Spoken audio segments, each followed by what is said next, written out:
Welcome to Season 4 of The Agile Brand with Greg Kihlstrom, where we discuss business agility through customer experience, employee experience, and digital transformation. I'm your host, Greg Kihlstrom. The Agile World podcast is brought to you by TEKsystems, an industry leader in full-stack technology services, talent services, and real-world application. For more information, go to teksystems.com. To read more about the topics discussed on this show, you can go to my website at gregkihlstrom.com and read my latest articles or get a copy of my latest book, Meaningful Measurement of the Customer Experience, now available on Amazon and other retailers. My name is Greg Kihlstrom, and I'm the host of the Agile Brand podcast.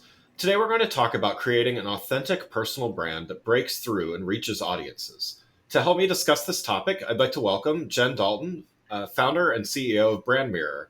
Jen, welcome to the show. Thanks, Greg. Thank you for having me. I'm very excited to talk about personal branding with you and with your listeners today. Yeah, I'm looking forward to talking with you. Why don't you start by giving a little background on yourself and what you're currently doing?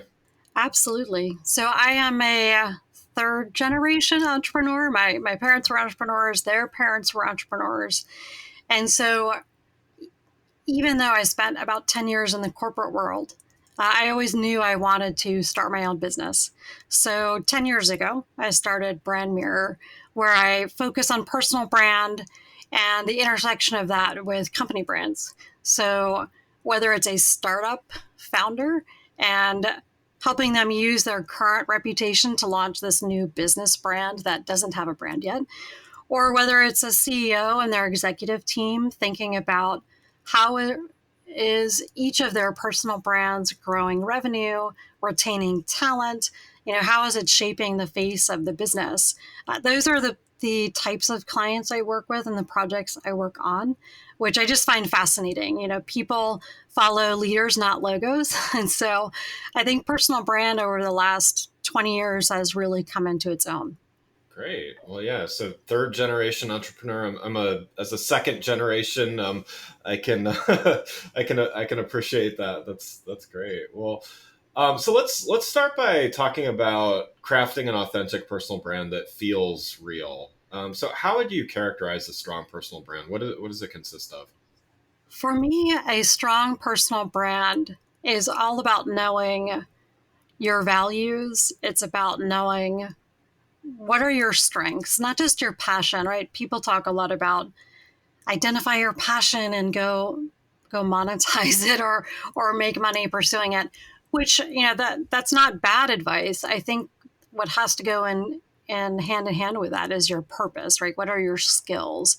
What are your strengths? Where do you have natural ability that you can double down on? And so from a personal brand standpoint, I think understanding who you are, your strengths, your values is one piece of the puzzle.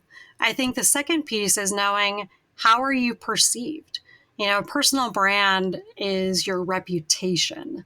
We're not products as individuals. However, we do have a brand. We do have a reputation. And so asking for feedback and input is huge. We can't define our brand in a vacuum.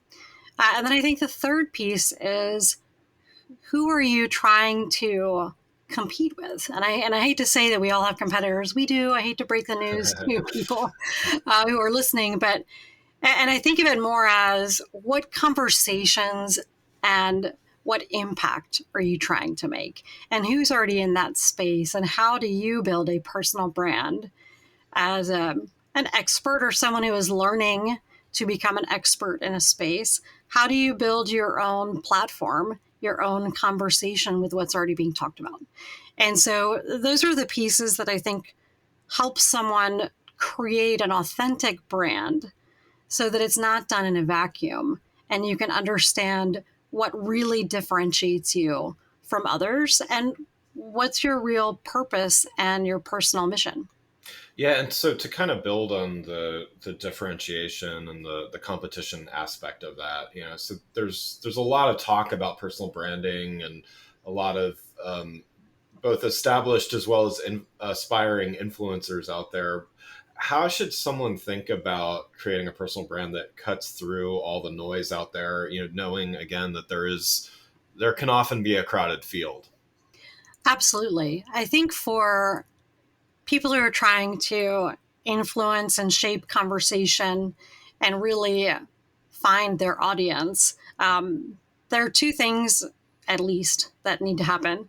One is be very clear on your audience, right? If we're building a personal brand for everyone, we're building a personal brand for no one.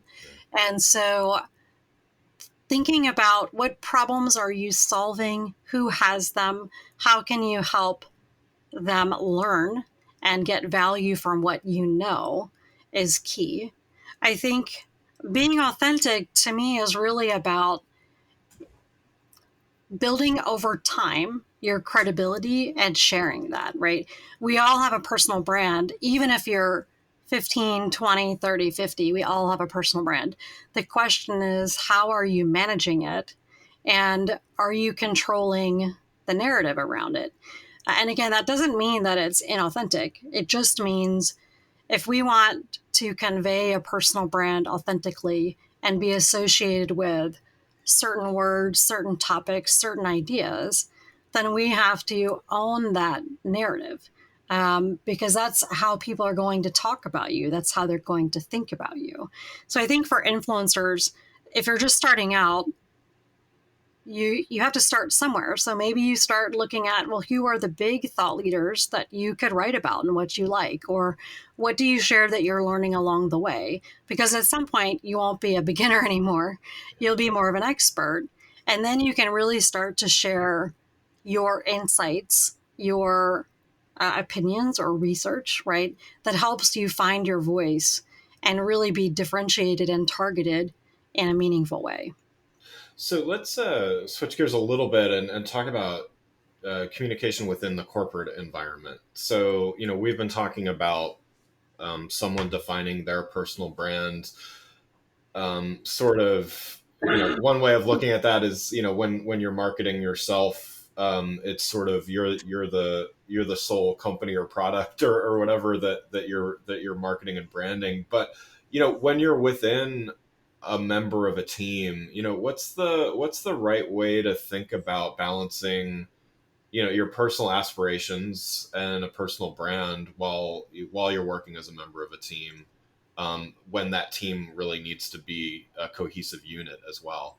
Such a great question. When I think about building your personal brand, first of all, personal branding in my mind is not personal bragging, right? Your personal Nice. brand is really just about how do you want people to talk about you when you're not in the room, right? What are the promises you're making to the people you work with? So, for example, if part of your brand is, I want to show up on time and I want to be known for collaboration and to be known as innovative. Great. So then what would that look like in a team setting? Does that mean you get together folks and you do brainstorming or, retroactive assessments on how did this project go and what do we want to do differently next time? You're simply making that happen. You're not standing up, beating your chest, going, I am the best at collaboration, right? Yeah. Or innovation. So I think it's identifying those promises that you want your brand to deliver on. If it's, I want to be known as someone who's trustworthy or who is supportive of my team, great. If I were to observe that, what would that mean, right? It could mean I meet with everybody on my team, whether they report to me or whether we're just peers working together once a month, and we go grab coffee and we just get to know each other. And I learn about what they're interested in. And I help them, if I see an article that I think they would like, I send it to them, right? So having a personal brand doesn't mean you have to win and somebody else's personal brand has to lose. It's more about knowing your strengths, communicating that within the context of a team, and asking other people what are their strengths, what gets them excited, and really helping find the optimal way to work together. So again, I don't think you have to sacrifice someone else's personal brand for your own. If you are, then you're doing it wrong. Yeah. It's really just about knowing where do you add value and letting other people know that, and also helping them add value and provide recognition to them as well.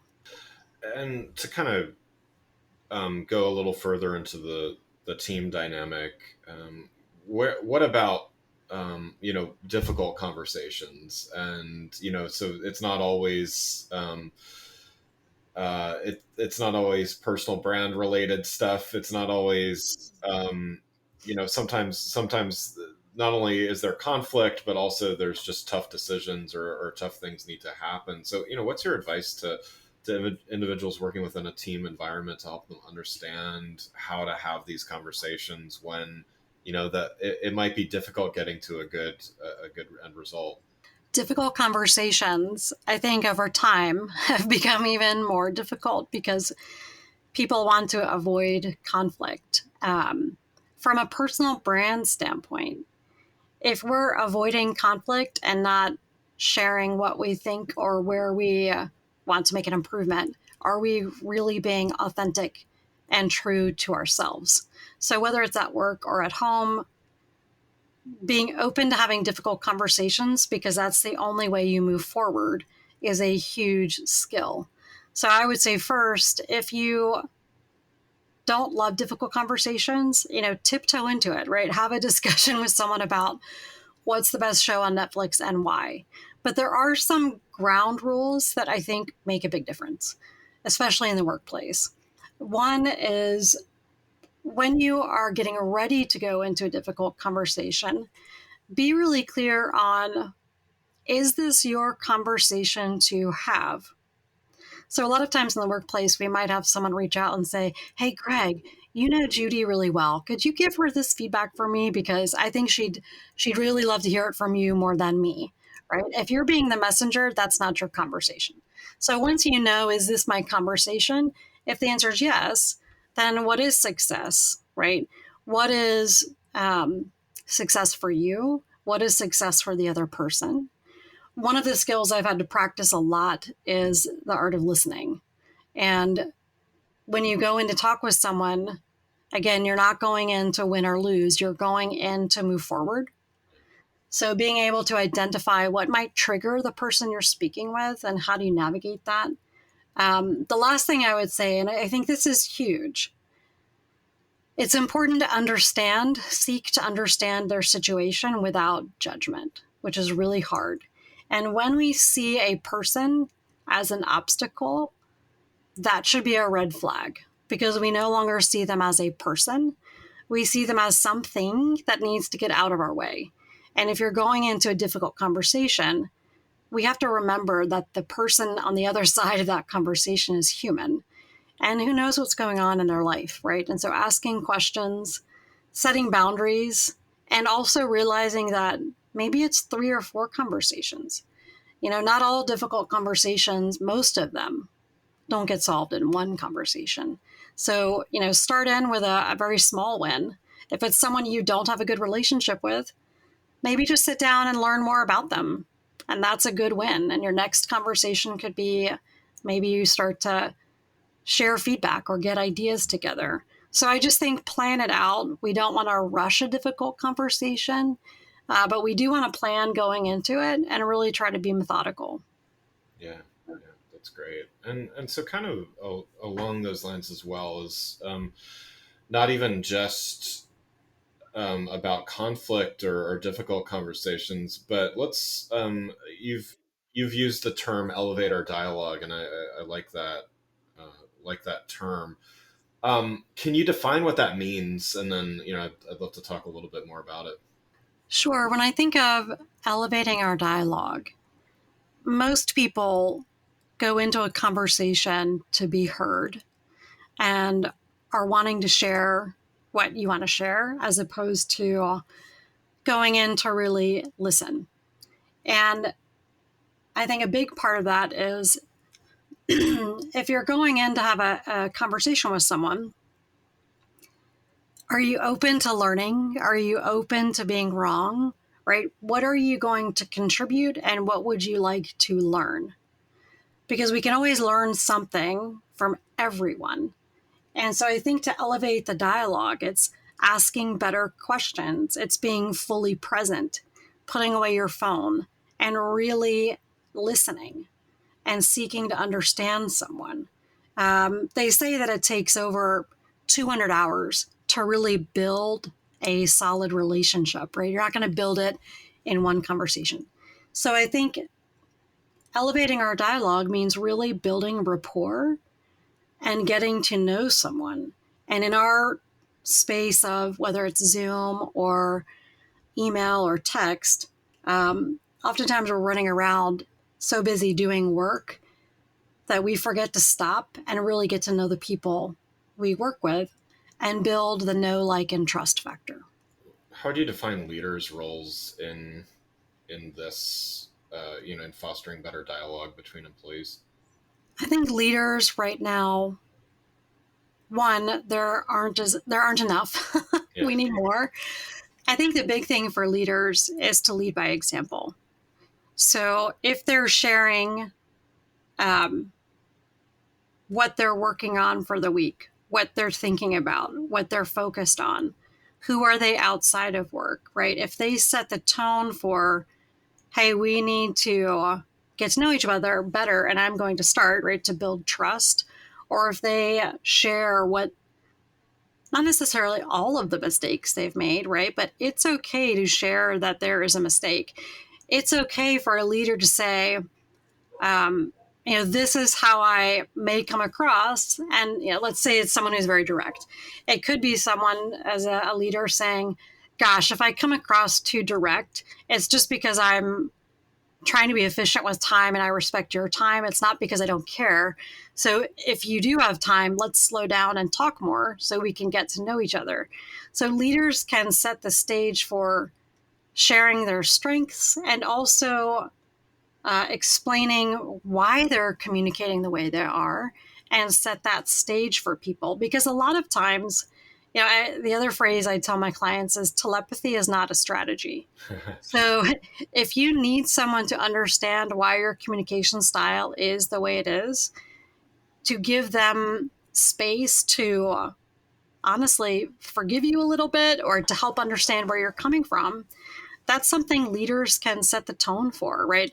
Holding people accountable for what's appropriate in the workplace, holding people accountable for having real conversations, having icebreakers where you really get to talk, not just diving into a meeting and saying, okay, what's the update? So I think leaders play a huge role in exhibiting and showing what it means to foster dialogue.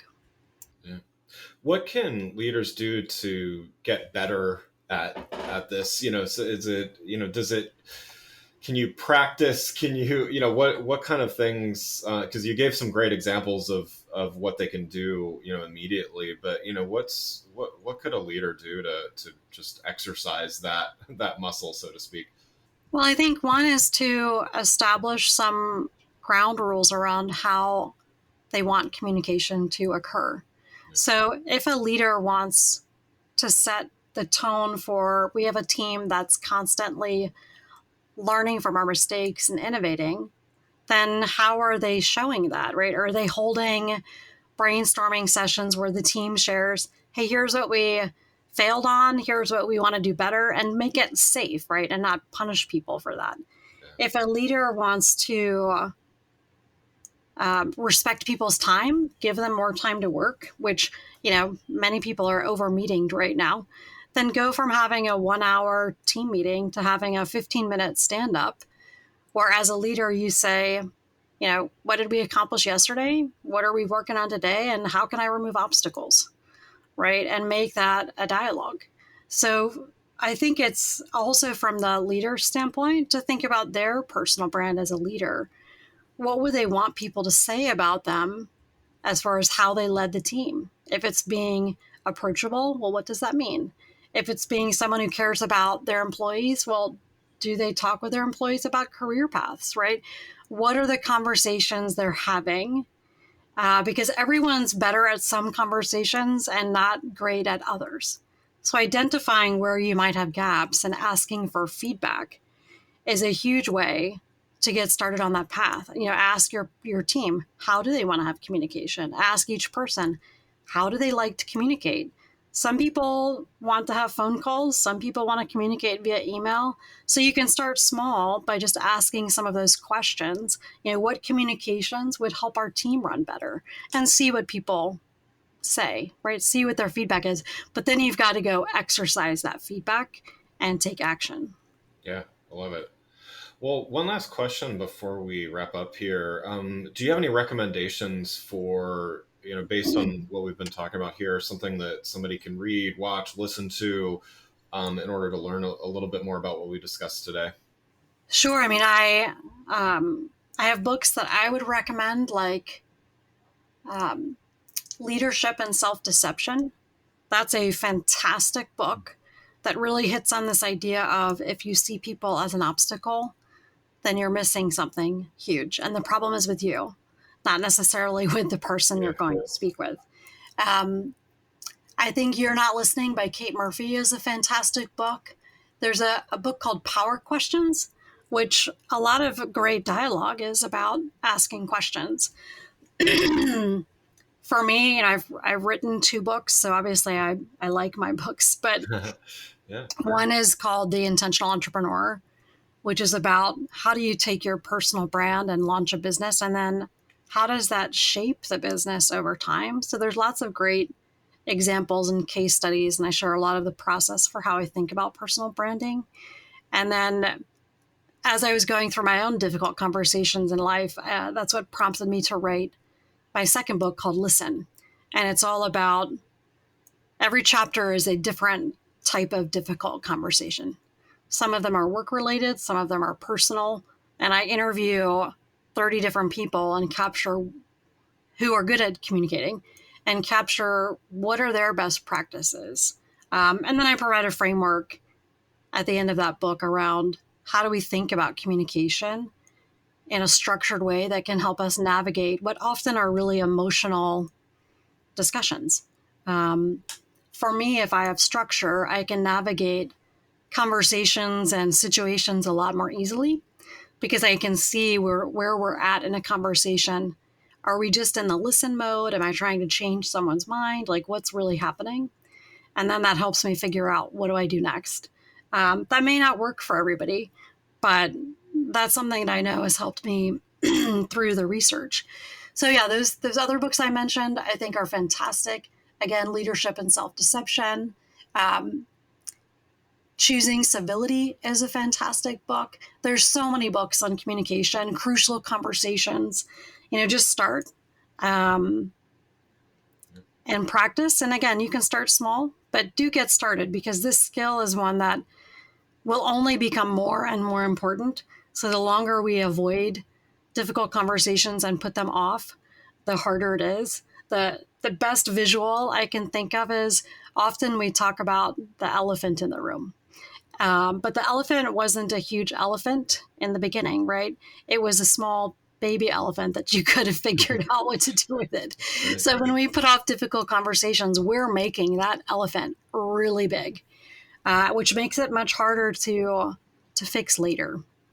Yeah, no, thanks for all those recommendations and completely agree. Well, Jen, thank you so much for joining the show. For those listening, what's the best way for them to keep up with what you're doing? I would love for people to find me on LinkedIn and connect there. They also can find me on BrandMirror.com and TheNoisebreaker.com. And of course, they can follow me on social media, whether it's LinkedIn, Instagram, Twitter, Facebook, or Medium. I'm there as well. And reach out with questions. My email is jendalton@brandmirror.com. I love talking about branding, difficult conversations, and I love helping people figure that out. Wonderful. Well, again, I'd like to thank Jen Dalton, founder and CEO of BrandMirror, for joining the show. Thanks for listening to The Agile Brand with Greg Kihlstrom. Talk with you next week. Thanks again for listening to the Agile Brand with Greg Kihlstrom podcast, brought to you by Tech Systems.